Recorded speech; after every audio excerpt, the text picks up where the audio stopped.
Correct. In regression template, you would have seen R2 score, right? R2 score is nothing but variance score, and MAE, MSC, RMSC. So we'll discuss that in detail. So here we are taken only Y true, Y pride. Y true means when we get the data set, we'll have a bunch of input columns and target column, right?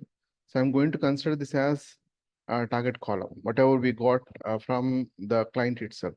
And this one is after we generate the model, when we apply the model on the input data set, here I haven't mentioned, but on the input data set, whatever the predictions been there, so this is going to be the list of it. So I'm going to compare these two.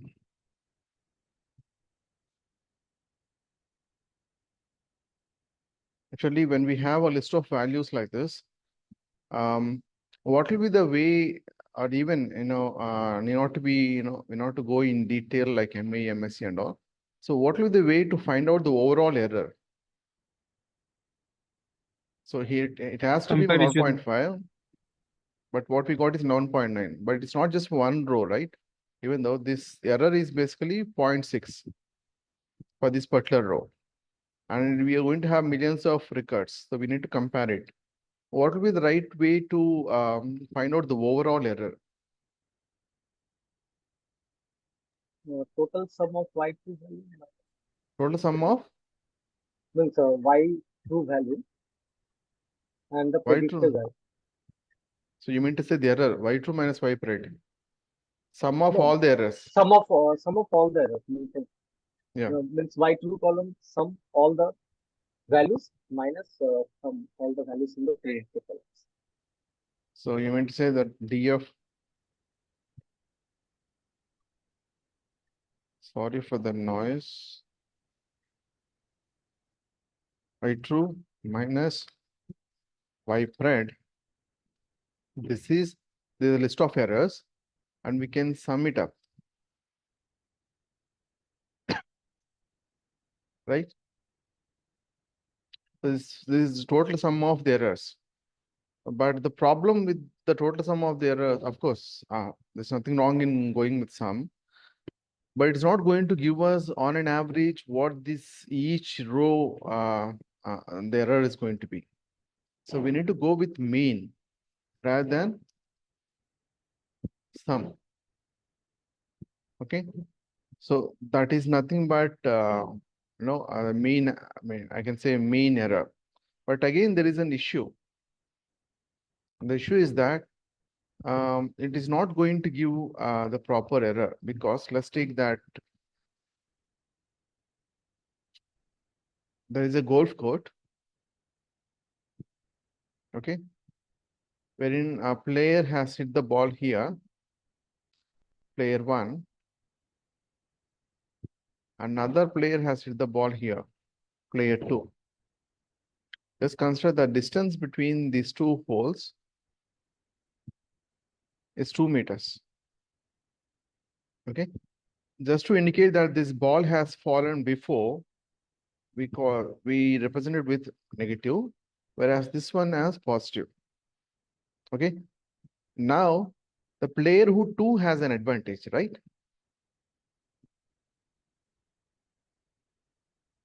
Because it's positive. Which player has more advantage? Player 2 Yes, or sir. player 2? Yes, sir. Definitely. Why do you think the player 2 has the advantage? That positive value. Okay, how come the positive will help him to get advantage over player 1?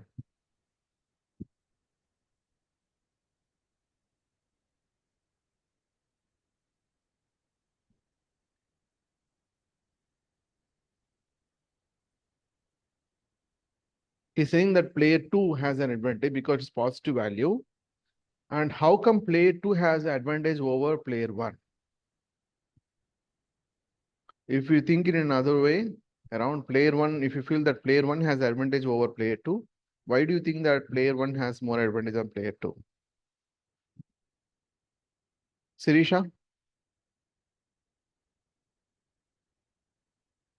Yes, sir. Yeah, yes, no, all right. Apart from those words, I mean, I want to hear something from you. Even Malayalam, that's fine. I can understand. Go ahead. Which player has more advantage? I don't know the reason, but I feel player one has advantage. Why?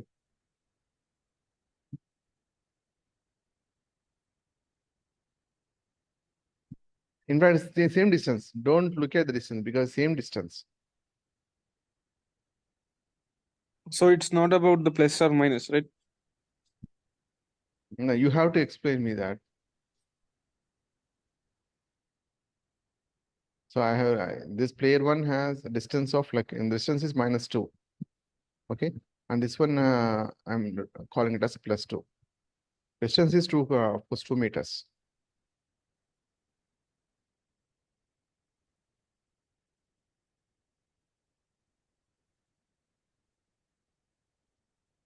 Which player In has more advantage? Yeah, go ahead. in the real life scenario, you're telling just in this problem. This is in fact a real-time scenario. I mean, it depends on the landscape also, right? Okay, the answer that is completely flat. Flat. Okay. Then No terrain issues. P2, I think, from upside to down, it is What? easy.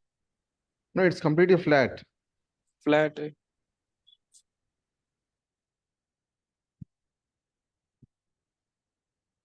I think it's same. If it's The flat, same. the distance is same, right? He's also standing on the flat. He's But also, but but the this two guy two. is negative and this one is positive, isn't it? This player two has advantage, right? More advantage than player one. Then what is that minus and plus is about? Yeah, that is what I'm saying. So -2 is about, so just to indicate that this is here and +2 is here, away from this. That is what I mean.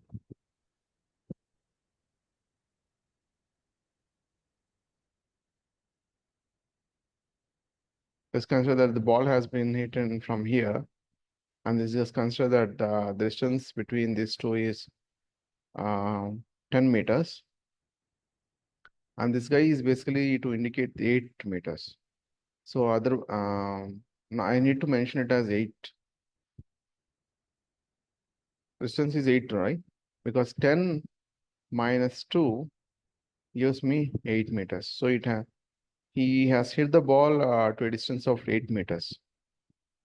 Otherwise, how come I calculate this this distance? And this particular guy has hit 12 meters.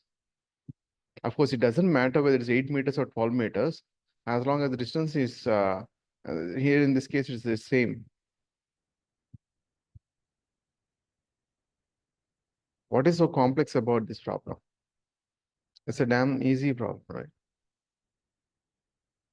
It's the same distance.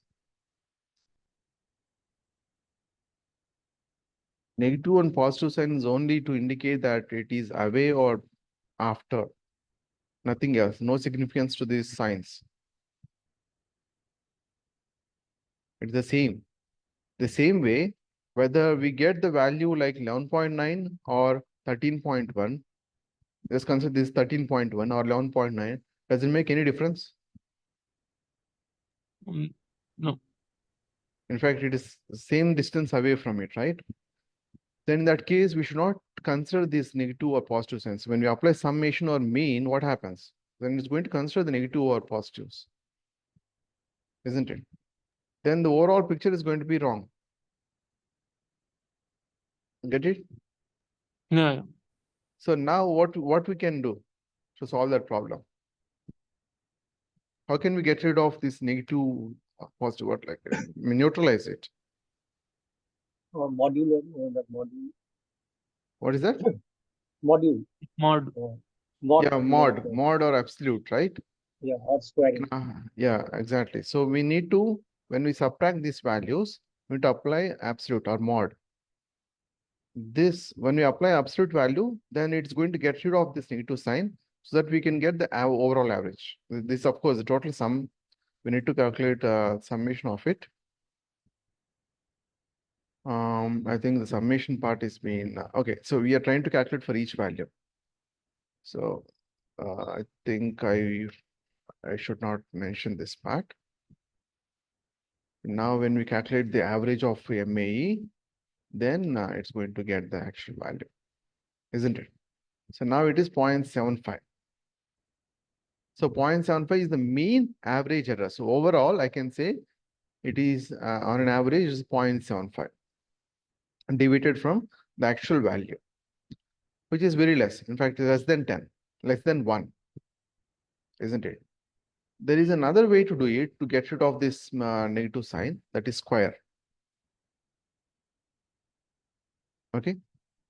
Apart from it, the same thing. The same thing. I mean to say this is, I need to apply np dot sum on this. I'm going to get MSC. Oh, why? Okay, so I made a mistake. I should not calculate right here itself. Go with MSC first and then mean. So 1.025. Okay, but it's a square, right? So in order to get it, we have squared it. So we need to apply square root to get rid of that one. Now it is 1.0124. So according to MSC, it is 1.0124 mean square. So but if we just consider that we don't even consider square root. It is 1.025. The question is, when we have absolute, why do we even need to square it to get rid of negative sign? Of course, when we square it, obviously it's going to get rid of negative sign. Negative of negative, positive. Of course, positive, there is no such thing as we are squaring up each value. So there is no such thing as positive to negative. Only positive or negative. So we can get rid of this. But the advantage is that, let's take, we have something called 1, 2, 3, 4, 5, 6. Okay. The difference between these values are maybe I can say point 1, 0.2, 3, 0.4, 0.5, and 0.6. This consider after applying absolute values, this is what we got, no negative signs. Or maybe there are few negative signs here and there. Okay. Let's consider that this minus and this one is also minus. Of course, we can apply absolute value 0.1, 0.2, 0.3, 0.4, 0.5, and 0.6. Okay, a square is 0.01 if I'm not wrong, right? 0.04, is it? 4, 2, 2 is 4. 1 09. point, yeah, right. 0.09, 0.016, 0.025, 0.036. Okay, the thing is that when we provide data to algorithm, so internet is going to calculate the error, right? To minimize this, to minimize it so that we get effective model. That is the process, right? When we apply CV equal to 10, we're going to divide into 10 chunks, and then each set in each loop is going to kept aside for testing. It's going to generate 10 models and it's going to pick the best model.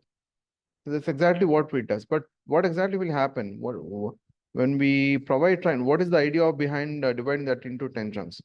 Why we need to recalculate the coefficients, parameters to minimize the error, isn't it?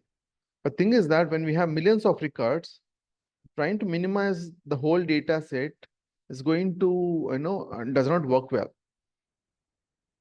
So we need to focus on bigger errors.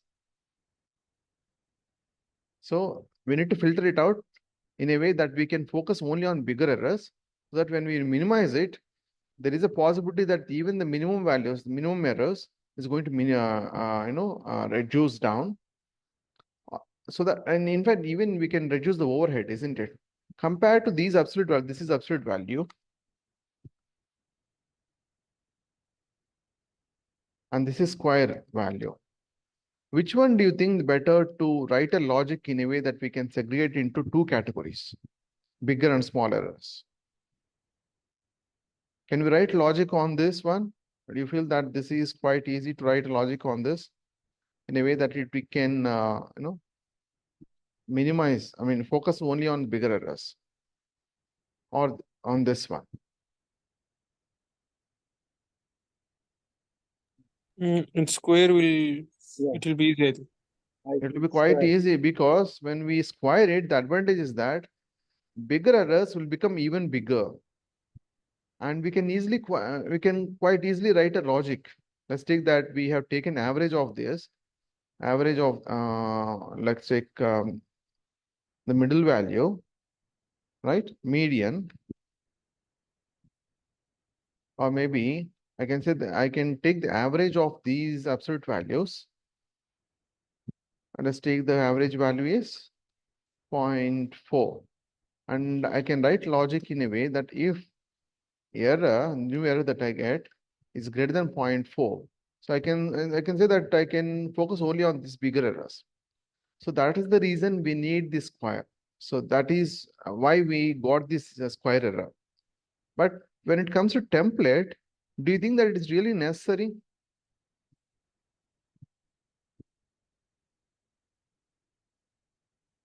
to have MAE or MSc?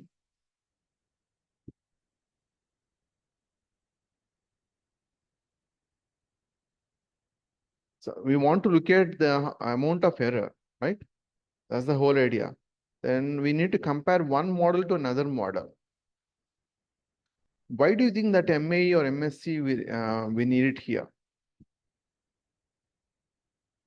Anyway, that is going to be used for internal purpose. But why do you think that we need MAE, MSc, RMSc? RMSc is nothing but square root of this to get it to get to the actual units. And the square root obviously is going to be, let's say a meter, it's going to be meter square. So to get down to the normal units, we need to apply square root. That's the only difference between MSc and RMSc. But why we need MAE and MSc? Why we need two? After all, we compare one to another, isn't it? So whichever has less error, I can say that that is the effective model. If I don't want to look at only the accuracy, I want to look at the error, I can only focus on MAE. I don't even need MSc. Why do you think we need MSc now?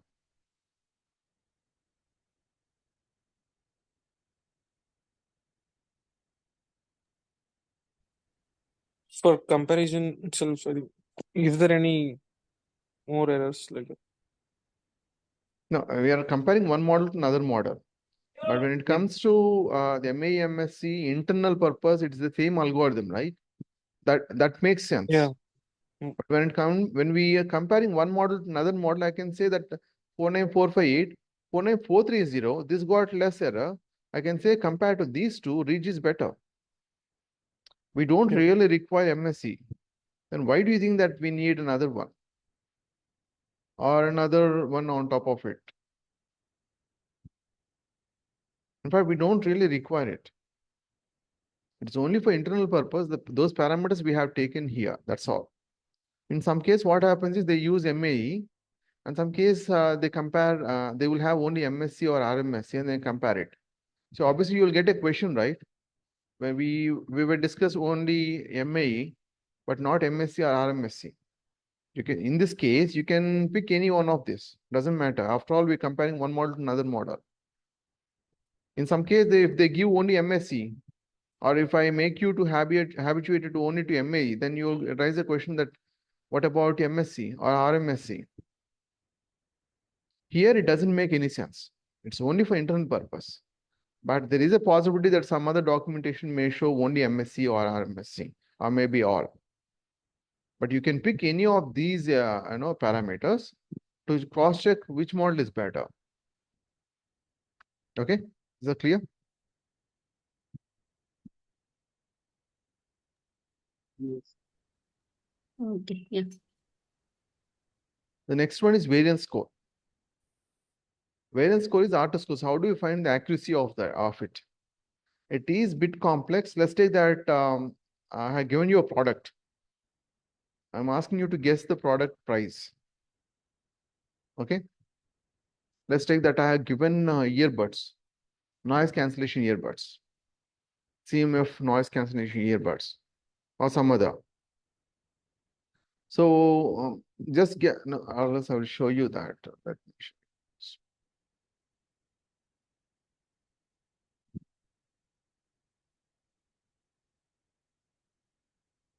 you. Right? What will be the price of this? You would have already seen the price, but what will be the price of this one? Your guess. Around 2. Some, Around 2000, yeah. right? Yeah. Let's consider the 2000 itself. But the actual product, if it is 3000, okay, then what will be the error? This the actual 3000. product is 3000. 3000. So with how much percentage of accuracy you said the price? Of course, it's not 100% definitely, but with how much accuracy you said the price?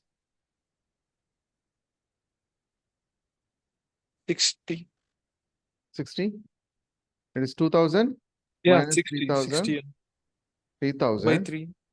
Yeah. Okay. By 1 by 3. 3. Yeah. Why we need 3 here? 2000 is like 60% of 3000, right?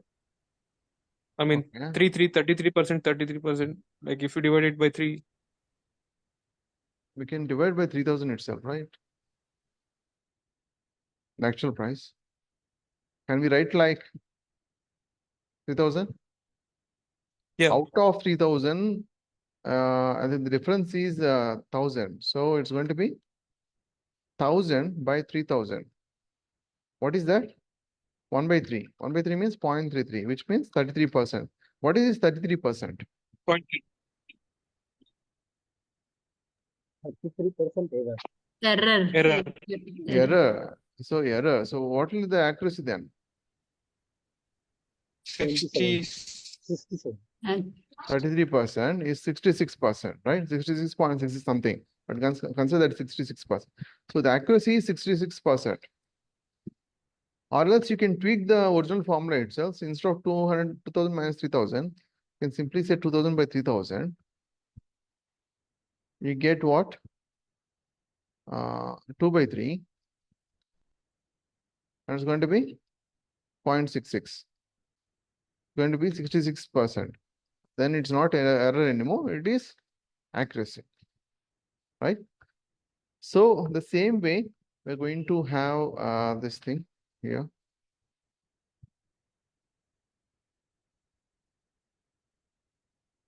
Where is it? Yeah. The formula is this one, the same thing. Okay. If we take this formula, the previous formula, 2000 minus 3000, 3000 by 3000. Can we write like 1 minus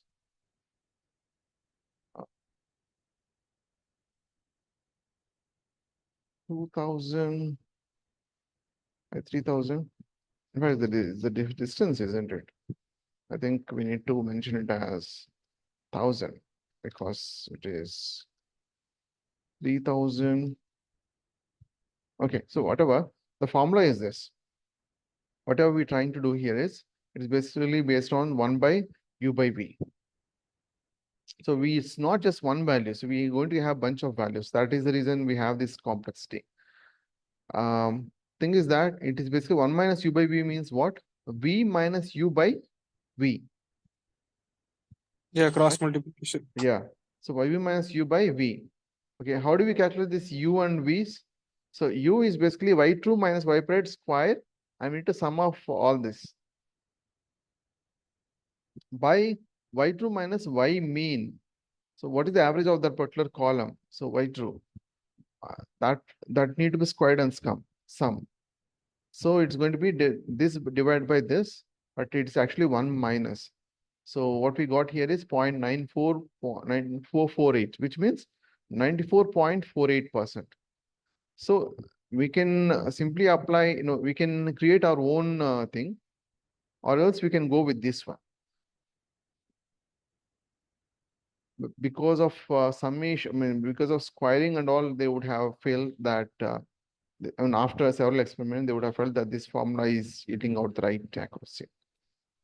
But doesn't matter which one you follow, as long as you aggregate all the accuracies, that's good enough. So Right? this is internal working, right? The variance score Yeah. and all. When in template you haven't used this, you haven't calculated manually, right? So R2 score, we got it automatically because of the R2 score. Where we got this R2 score? Scikit-learn matrix. And even the mean absolute error and mean square error, we got it from here. Of course, we have RMSE, we have applied square root. So on MSC, that's the only thing. So variance score is not displayed here. So that is different. That is R2 score. R2 score is nothing but variance score. Okay. We have mentioned R2, so yeah. All right, the next one is classification matrix. So this is about regression matrix. When it comes to classification matrix, it's going to be even more complex. Okay, so now let's start with the simple example. Okay. Uh, okay, these are the actual values. Why true? Okay, we got it from the client. And after applying the mod, after getting the model, we prate it again on the same input data set. And this is what we got. Apple. Apple being created as Apple. Apple being created as Apple. Apple being created as banana. Banana. Banana being created as apple. So how many class being created as right? What is the accuracy? How do you find out the accuracy? Like errors. Yeah, and tell me the accuracy. How much accuracy the model right now has? 60%. Why do you think that is 60%? Mm, Okay, just glance like this is right. Okay, yes. this has created right. Okay, what about this one? Say Right. right. Right. So we'll sort out the right ones first. Okay. Right. Right. What about this one? Wrong. Wrong. Wrong. So out of how many values? 1, 2, 3, 4, 6. 5, 6. How many are 2 right? are wrong. 4. 4 are right. 4 are right. Yes, Which 4 means by 6. 4 by 4 by 6. 2 by 2 means 3. 2 by 3. accurate. 0.66. Yeah. 66% accuracy. Right? So it is going to give us the overall picture. That is nothing but the accuracy score.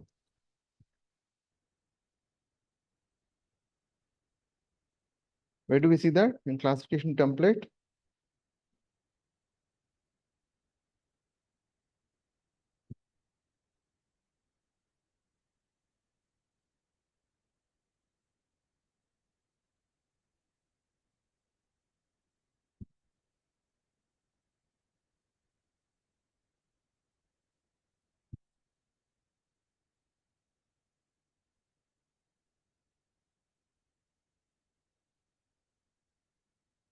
And here we got accuracy score. Yeah, here you can see accuracy score. Same logic. How many are right and how many are wrong? So based on how many are right out of the total, we get the accuracies. By this, we can say that this model, I think, DTC, 99.98%, right? 19.50, 19.97, 96, and 98. This one is better, isn't it? So this one, DTC, is the best model. Of course, we have written logic to find out the best model automatically. So no issues on model score. But we need few other things, like confusion matrix and all. I'll explain why. But point is, here we have the values, right? There's something called confusion matrix. Just a table Here we have two classes, apple and banana. If we have more classes, we need to keep adding it. So like this. Okay. But in this case, we have only two classes, apple, banana, apple, and banana. Okay. These are true values, by true value. And these are predicted values. Okay. Now we need to create table in a way, how many are right and how many are wrong, instead of like this. So this table is basically help us how many are right and how many are wrong in a more tabular form, in more numerical form. So apple being predicted as apple, how many such apples being predicted as apples in this data set? 2. Okay. How many apples being predicted as banana? 1. Okay. How many bananas being predicted as apples? 1. How many bananas being predicted as bananas? 2. Okay. So how many are true? How many are being predicted as true now? I mean, how 4. many are right? 4. 4. We can by this we can clearly say that 4, right? Okay. How many are predicted being as wrong in terms of number of labels? 2. How do we get it? Just by looking at this one, Yeah. Cross section. right? Okay. How many apples overall, like whatever the vibrate has predicted, okay? I have how many how many apples been predicted by vibrate? Doesn't matter if it's right or wrong. How many apples been predicted? Overall, how many 3. class? Because 3. That is apple, 60%. 1, Yeah. 2, and 3. 3. So by this, can we say that 2 plus 1? It doesn't matter whether it's true or basically vibrate. This is vibrate. So how many apples been predicted by model? There are 3 3. classes. Yeah. How many bananas been predicted? In 4. next city. This one, right? 1 plus 2. 3. Oh, sir. 3. Yeah, how many bananas been predicted? This is vibrate. So vibrate. So vibrate model has predicted 3 bananas. Doesn't matter where, how many right are and how many wrong. Now, out of whatever vibrate model has predicted 3 as bananas, right? Out of these 3, how many are right?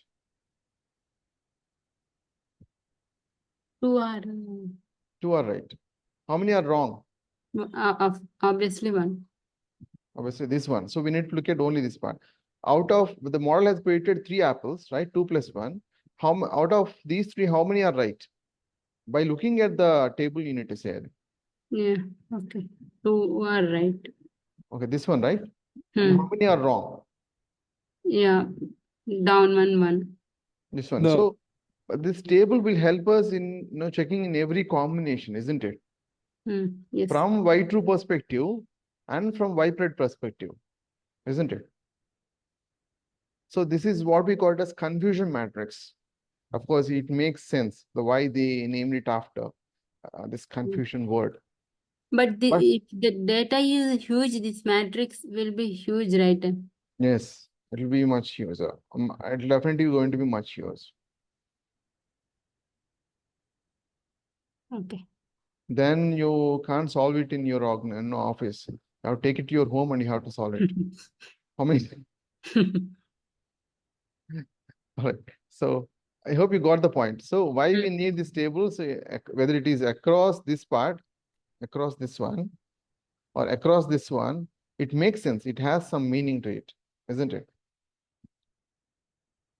Okay, now the question is, okay, these are the confusion matrix for each of this. Now, based on this, what is logistic regression giving us? How many are right and how many are wrong? This construct, this is? 65,000 is right. Okay, 65,646. Right. Plus Right. 65, And yeah, like 65,389 is Just consider this A class and B class. How many have been treated as right, irrespective of the class? 65646 plus 65,646 65. and 389. 389. Plus, right? We need to add plus. Yeah. Yes, sir. So how many labels been treated as wrong, irrespective of the 601 class? plus 54. That is 6555, right? 55. Yeah. Okay. So now the question is, the model has predicted as B class. So this is B class and this is A class, right? Hmm. Out of, I mean, how many class it has predicted at least? B Yeah, class. for B class 65,389 plus 54. Okay. Out of the 65,389 plus 54, that is what B, I mean, model has predicted as B. But out of those, how many are right? 65,389. Like, how many are wrong? Obviously 54. 50. Okay. So how, I mean, compared to the true values, I mean to say whatever the input client Okay. has provided to us, out of that, how many are being predicted as B? Yeah, 54. No. So No. why? So the client, we got data from client. I'm speaking in terms of why true now. True. Oh. Okay. So Right. how many classes being paid and how many class we have it in B class, B category, 65,389. 65. 65. 389. Yeah. Only 65, No, 389? no. 65. In B, there will be 65,389 plus 54, right? Yeah, This A also 54, considered, yeah, this 54. 54 is basically Y spread. Y true comes here. Okay. Where does Y true comes? Y true comes Okay. here. So Okay. if this Yeah, is sorry. B class, Hmm. now you tell me how many B class category labels we have in this data set, in the original data set, not the model that has predicted. How many B class values we have, I mean, B category values we have in the original data set? B class means Y period, right? 601 plus 65, 389. Yeah, exactly. So 601 plus Plus 65, 389, right? Yeah. So when we say true, you have to look at in the form of rows. When it is spread, you have to look in the form of columns. Why? Because that is what we have mentioned. So Y spread and Y true. If it is the other way around, if this is spread and this is true, obviously you need to look at columns. If I ask you in terms of true, isn't it? Okay. Overall, how many errors the model has predicted? Not 1 plus 655. 654. Okay. 655. Okay. At least you understood how to interpret this confusion matrix, right? Yeah. Yeah. So definitely you can see that there is a huge change. I think this one is definitely better. And even MNB, MNB. M and B, where is M and B? Okay, M and B.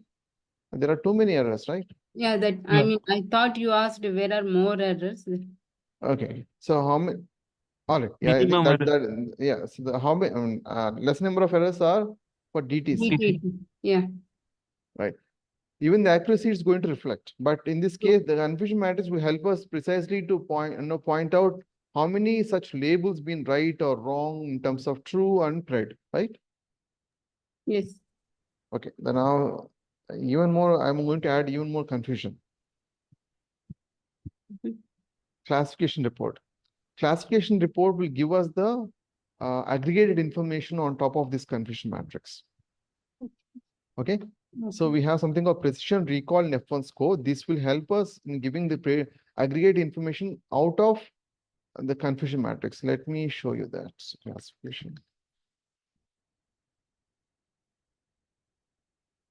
Or maybe I can say that precision recall F1. Okay, leave about F1 score. We need to find out. Okay, so this is the picture that I want to show you. Now tell me what is precision, what is recall, what is trying to say to us? And I explain you what is one division, right? When I say 1 by 2, what is 1 by 2? It is 0.5. What is that tells us?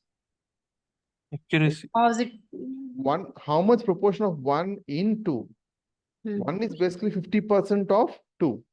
Two. When I say 2 by 3 is 0.6, what does that mean? 0.66, what does that mean?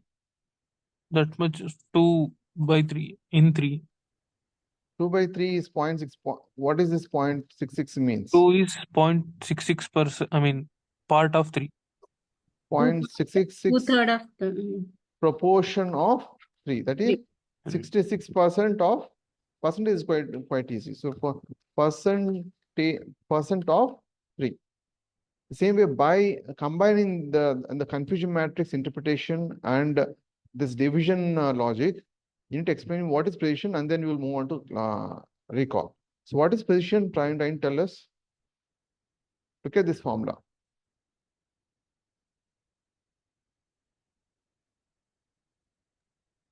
Yeah, positive. I mean, It's like percentage, positively right? predicted by Yeah. total value. First of all, if it is across row, sorry, I think here it is given in wrong, in a different way. I mean to say, okay, predicted value label comes here, and real label comes here. So I will take another one. I think the predicted class and true class. This is also predicted class and true class. 1 second. Yeah, this one. Now you can tell me what this tells us, because we got habituated to actual here and predicted here, right? So anything that is across rows will help us in explain things that in terms of the actual values, and that is across columns is going to help us in terms of how the model has been created, right? Now, what is precision? TP by TP plus FP, isn't it? So what this tells us? Total number of predicted and actual. I mean, true, false. Okay, you need to explain in much better way. Yeah, like the prediction is correct. If the banana is banana, it is as predicted, and the errors which is predicted as another apple, so they have taken that one. Okay, Accuracy, okay, maybe leave precision is about okay, most of it taking about the accuracy. okay, leave about precision. So what are all the values we have here? TP, TP, and FP. So FP. TP, FP. This basically False these is prediction. going to consider these two values. What these Yes. values really tells us? You mean Oh. error and accuracy? There's a class called 1 and there's another class called 0. So it's basically telling us True. I mean, class predicted. 1, Yeah. class 1. Mm. And it's trying to tell us, okay, so this is, the model has created these values as what? Correct. Class 1. Class 1. Class 1. The model has created as 1, because we are trying to look at column wise, created column wise. One. These being considered as positive values, but not all these values are correct. Only these values are correct. Whatever the model has created as positive, these values are wrong. Right? Now Yeah. you need to tell me TP by TP plus FP. What is that tells us? Overall accuracy, I mean, like that. Only we are looking at the class 1, that's all. So how come it's going to give the In overall the accuracy? class 1, how much are correctly predicted? I mean, how much percentage are Right. Perfect. So model has created something as positive. Whatever the model has created as positive, how many of those values are really right? How much percentage of it is right? TP by TP plus FP means what? It is going to tell TP plus FP tells us how many total values being considered as class 1 by the model. And we are considering true positives. True positive means these are right. So the true positive by true positive plus FP means Total how many number. values being created as correct?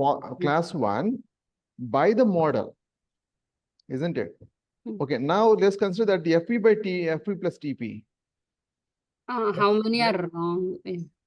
By whatever the classes that model has created. That is in terms of YPRED. Okay. Correct. Now come to this one. Now you can tell me TP by TP plus FN means? TP.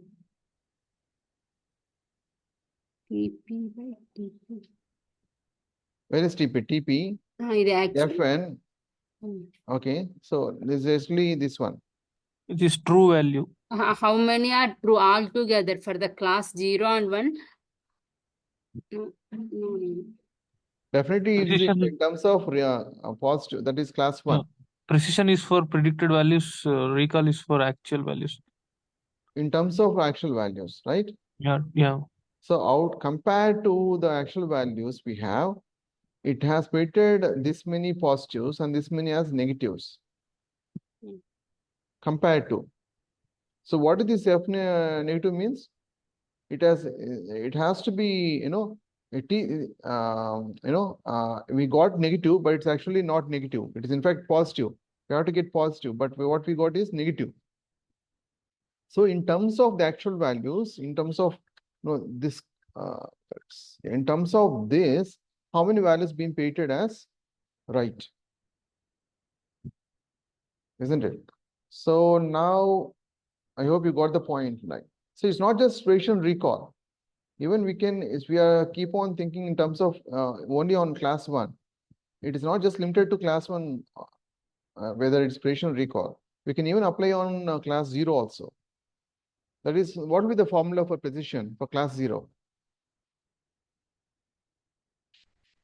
Precision for class 0. TN Tn? TN divided by TN Yeah, exactly. Tn divided by Tn plus Fn. Yes. Okay, what will be the recall for class 0 then? TN divided by Fn plus TP. T divided by Tn plus FP. FP. Exactly. So just look at this. That's all. Actual means this one rows. So always don't look at rows. Sometimes the formula they may change. Real will come here and predicted comes here. So you can look at this formula. This is real. This is predicted. Okay. Okay. So any questions on prediction and recall? You So can try. the prediction will be always the columns, right? I mean column wise as it is in the diagram. Just now I'm telling you that there is another possibility. So someone may write like this. Okay. All right. So we got precision recall, right? The F1 score is basically 2 multiplied by precision into recall by precision plus recall.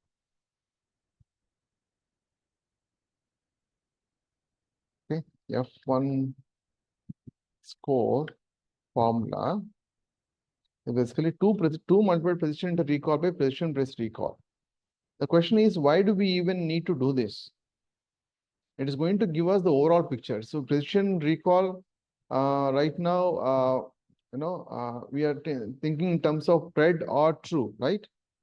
This is in terms of pred, and this in terms of true values. So, but overall picture is going to give us by F1 score. But fact is that F1 score is basically, I think it's a harmonic, 1 second, harmonic geometric mean formula. Not this one, maybe harmonic. The same formula, right? Harmonic mean. Something divided by 1 by x, 1 by x1, 1 by x2, 1 by x3. It's harmonic mean formula, isn't it? We applied the same thing. The question is why we even need to, I mean, we have only 2 classes because that's the reason we got 2 here. But 1 by precision, 1 by recall. The question is why we need to apply harmonic mean. The harmonic mean can't be applied on, I mean, we can even apply mean, right? The average. Thing is that when these two are in 2 different scales, then we should not apply in the normal mean. We need to apply, F1 score. F1 score is nothing but the harmonic mean of these values. This precision and recall are in 2 different scales. I think you can easily record Z score. Why we need Z score? When we compare the 2 values in 2 different scales, right? That's exactly what this is all about. F1 score will give us the overall picture. Is actually harmonic mean of precision and recall. These are totally, these are these 2 values are in 2 different scales. So the F1 score is this one for each of this. For class 0, it's 1, and again for class 1 is again 1. And here you can see support. Can you guess what this support is all about? Total values maybe. Total number of rows that this particular class has in the data set. Same way for class 1, we have 65,989 rows for class 1. Okay. Is this clear? Okay. Yeah. Next one is, okay, we got this one. Macro, we need to understand macro and weighted average. I think you got the dump, right? You got the ML internal scripts. Yeah. Yes. ML internals. Okay. Here we have, I had given the picture. All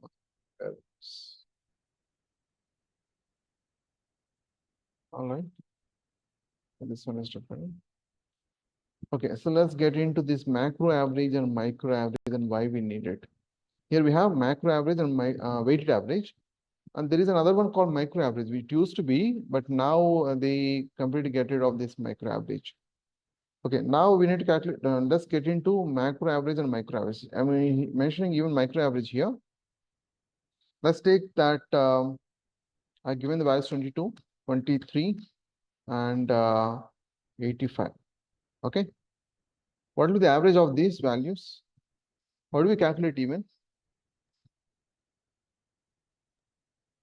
22 plus 23 plus 22. 22 plus 23 40 plus 40 85 By by 3. 3. It's going to be 45 plus 85 by 3.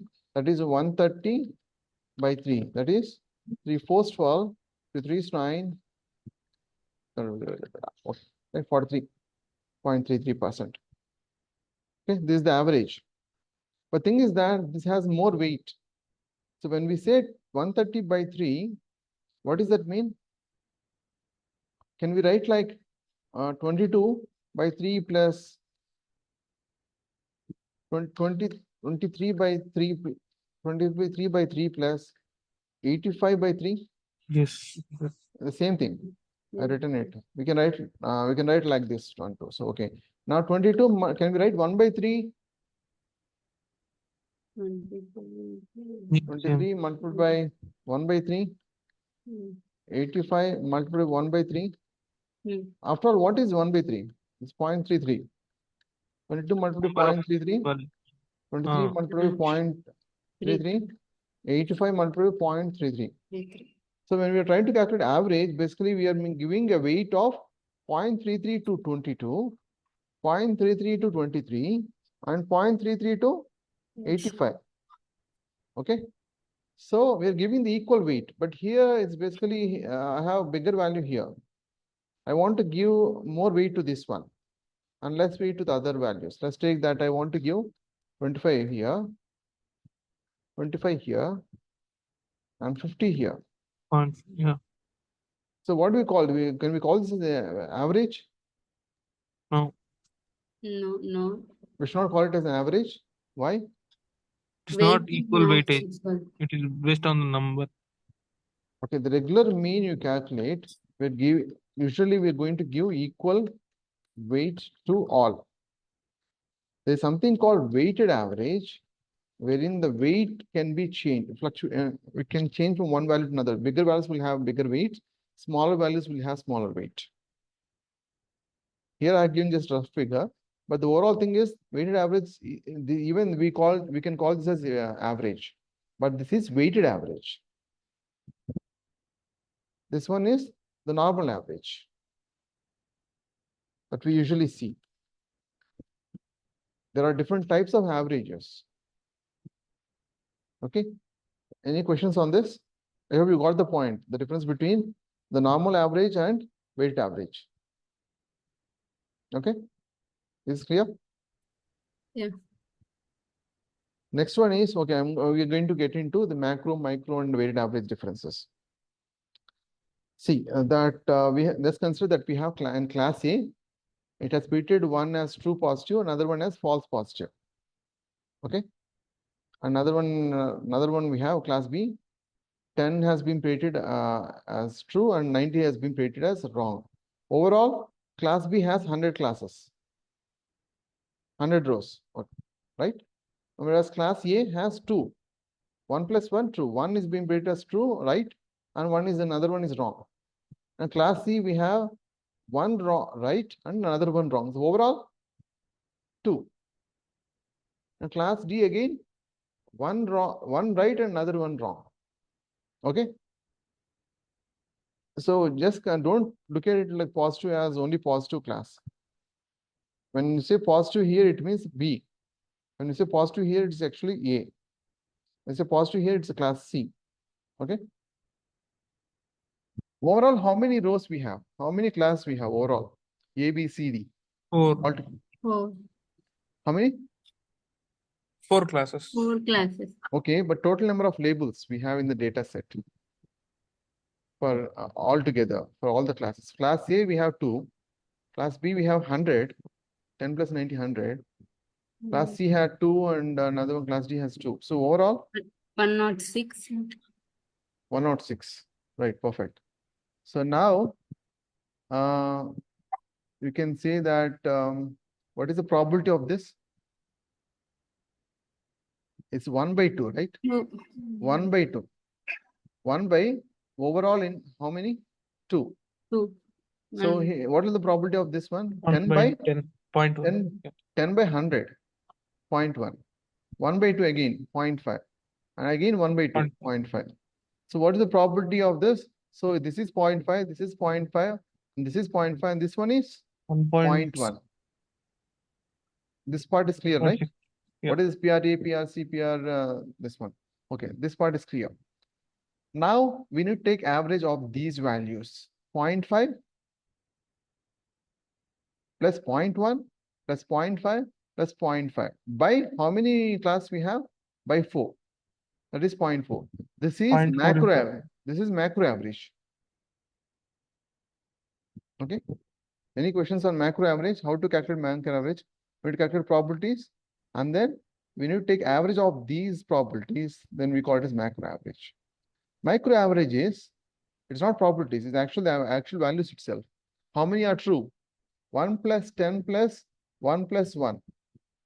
1 plus 10 plus 1 plus 1. By how many values? How many total values we have? 2 here, 2. 10 plus 90, 100 here, 100. 2 plus 2. So it is 0.1 to this. That is micro average. Any questions on micro and macro averages? What is the use of finding out micro and macro? Yeah. So we are in this case, this is going to give us the overall, we're going to consider only the labels, but not considering the probabilities. We're going to go into micro level. In fact, we don't even consider micro level anymore. The only difference is we're considering the probabilities and trying to calculate the average. We are trying to calculate the proportion. In fact, it is not even probability, it's proportion. So we are trying to calculate the proportions based on that, like we are trying to calculate the average. Whereas in this case, the actual number of labels. Got it? Yeah. But here, if you look at this one, 10 and 100, this is going to have more weight. Whereas in this case, it is basically 10 out of, only 10 out of 100 have been right. We're giving only 0.1. Do you see the difference? That's the reason you can see the overall got changed. So we are basically trying to find the average of how many values being rated as right kind of overall for each class. Whereas this one, we are literally taking the number of labels being rated right or wrong. You're not, so in this case, the fluctuation is because this 0.1 and 1000. Got. Macro is going to give us the overall picture, whereas micro is not going to go in the, it's going to go in, not going to give the overall picture. It may have some nuances. I mean to say, it may get reflected by, I mean, debated by the noises. So macro is much better compared to micro, because this clearly tells us that the only 0.1 proportion been right. And we are going to focus on how much proportion is right on an average. This one is clearly been deviated, right? Because this 100 is going to affect the other averages also, whereas this one is no way it's going to affect. Will this 0.1 affect other averages? Because No. this 0.1 is confined to this one, whereas this one, this 100 will affect the other values, isn't it? Yeah, the overall average will be So affected. that is the reason we need macro. Macro is more reliable. And when it comes to weighted average, I think we already discussed about weight. Now by looking at this can tell me Can you tell me why we need, what is the difference between macro and weighted average?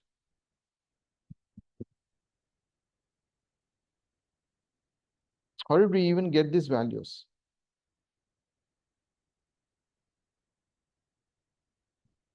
Point 0.019189.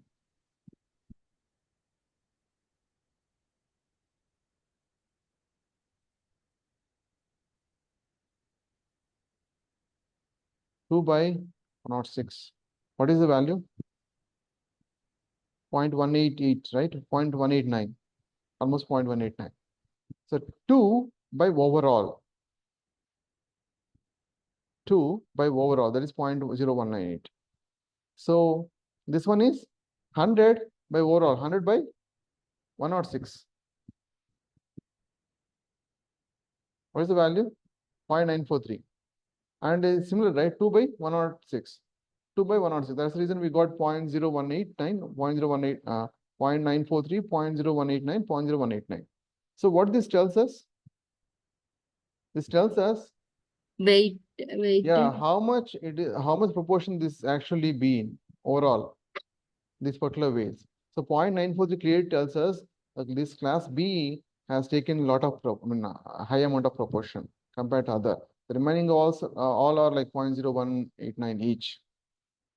Okay, another question is how much weight that we need to add. Here we give, yeah, go ahead. Maybe total number of rows are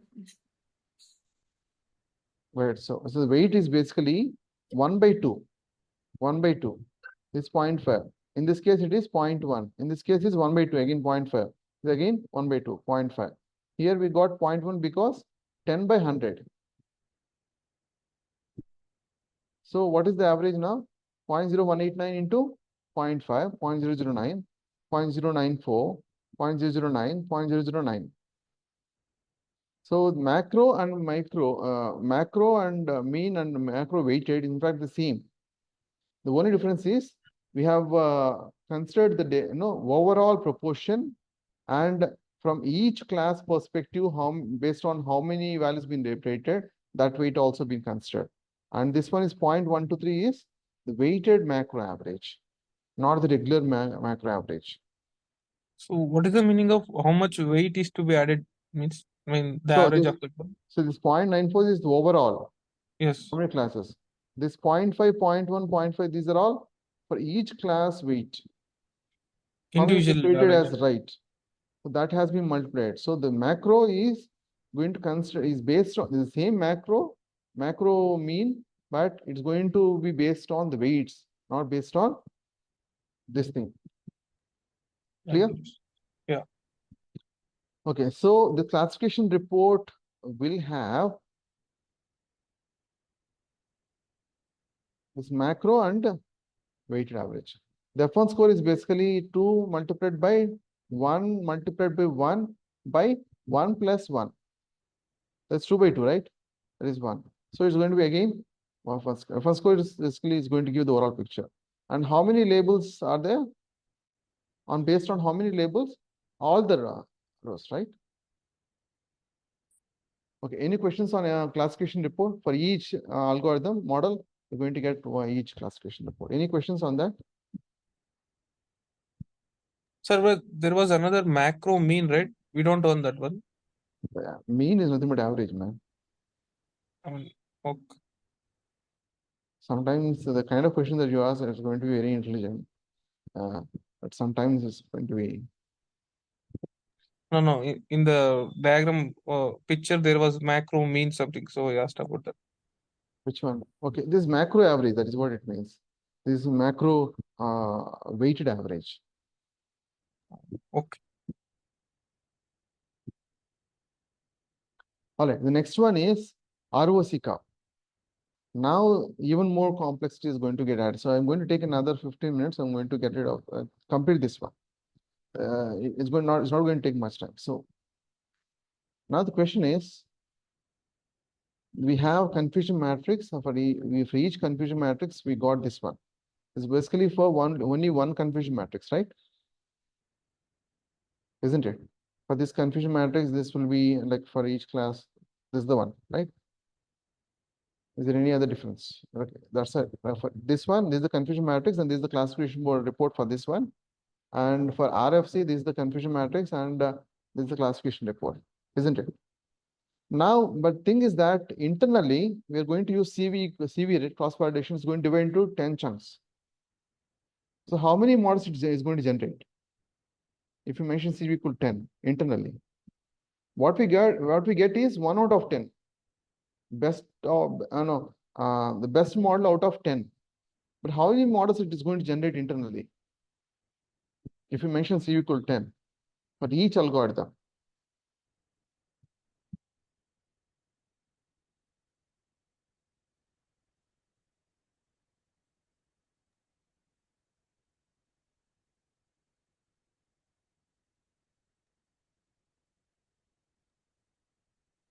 What happens? Yeah, 10, right? I mean, Yeah, it's going to generate 10 models, isn't it? yeah. Then why do we keep thinking so much about it? So when we mention 10, it's going to internally it's going to generate 10 models. But what we got here is best out of one best model out of 10. Now thing is that when we generate 10 models, obviously 10 models will have 10 confusion matrices. Obviously, it's going to have 10 classification reports. So it's going to be how many? How many models we have? 1, 2, 3, 4, 5, 6, 7. 7 into 10, that is 70, isn't it? 70 into, sorry, 7 into 10, 70. So it's going to be 70 models overall, isn't it? So this confusion matrix is only for the best model. So if you want to consider even those models, if you want to look at even those models, what happened under the hood, then we have something called TPR, true positive rate. What is true positive rate? True positive by true positive plus false positive. What is FPR? False positive by false positive plus true positive. Okay. FP by TP. That is false positive, we otherwise called as. True positive rate is TP by TP plus FP. Okay. Again, we need not to go back to the confusion matrix, right? I hope you got the point. So these parameters need to be calculated. What is TP by TP plus FP? According to this, what is TP by TP plus FP? Prediction. Precision, right? Yes. In fact, it is precision. So otherwise called as precision. We can even call it as true positive rate because we're calculating the rate of true positive. Same way FPR. Of course, even though we don't have it here, but it is from in terms of negative. False positive thing. So false positive rate we need to calculate it for each confusion matrix. So just consider for each for one algorithm one for each. No, I got this one for model 1, model 2. Internally, it's going to generate 10 models, right? Model 3, model 4, model 5, model 6, model 7. This is for one algorithm. I'm going to generate same thing for another algorithm. Just consider we got for model 2, I got this one. For each confusion matrix, TP and FPR graph I'm trying to draw it, right? We need to calculate TPR and FPR, and we need to find out cross point. So what will be the value?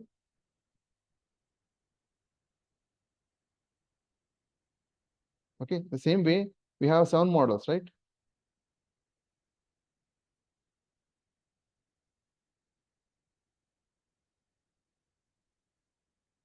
So we know how to pick the best model out of accuracy. We can even go in detail in terms of labels and can see confusion matrix and thereafter classification report. But if you want to go even in more depth and more precise way of finding out which one is best, because let's take that why the question is why we need this. Out of the 10 models, just consider that 9 models are wrong, and completely the accuracy is 0.1. Only one model got 0.99. obviously it's going to pick 0.99, right? Isn't it? Yes. But the thing is that this 0.11 is definitely a concern, isn't it?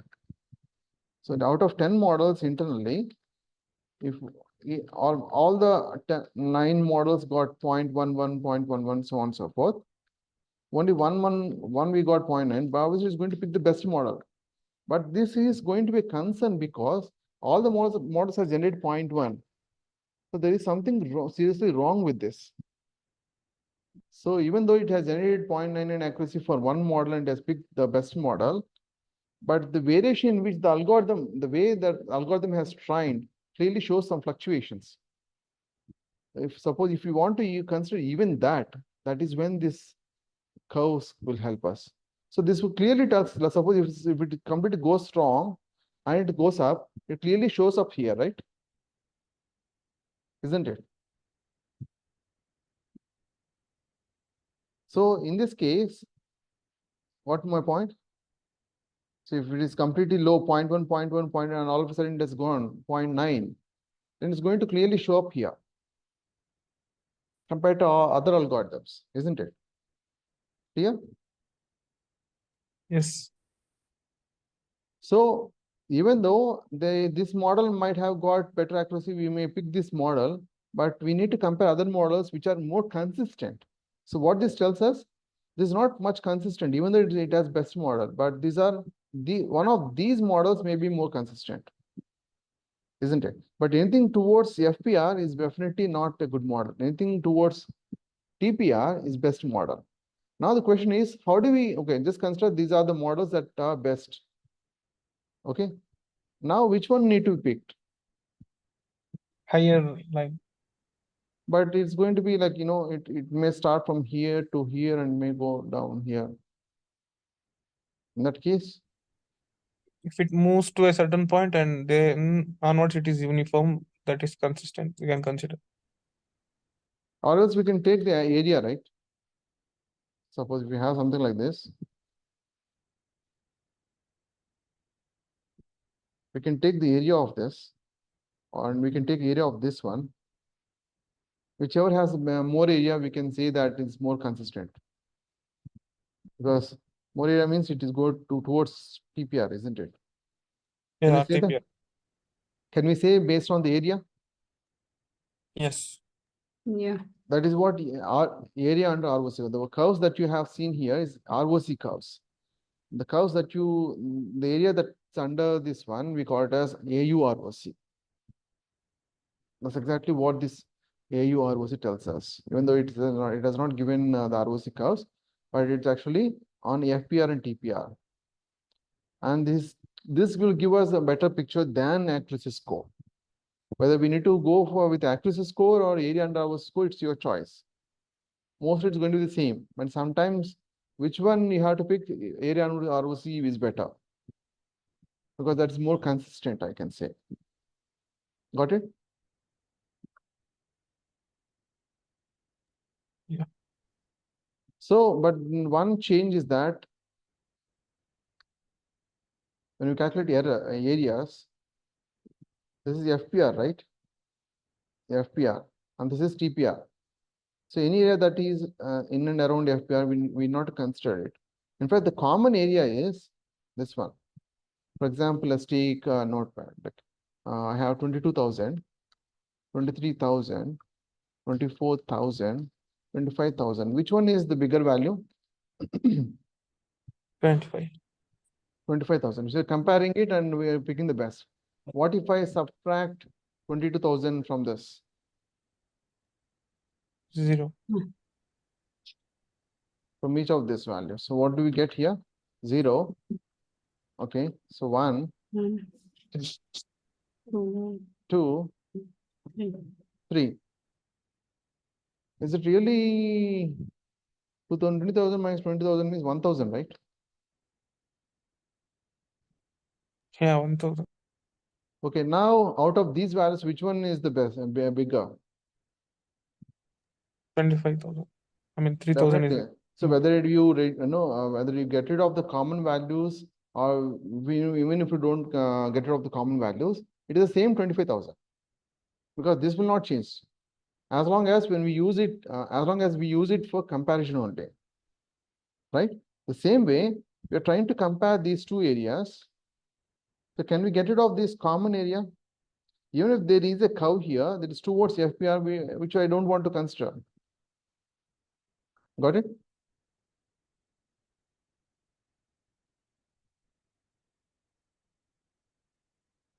Can we get rid of this area?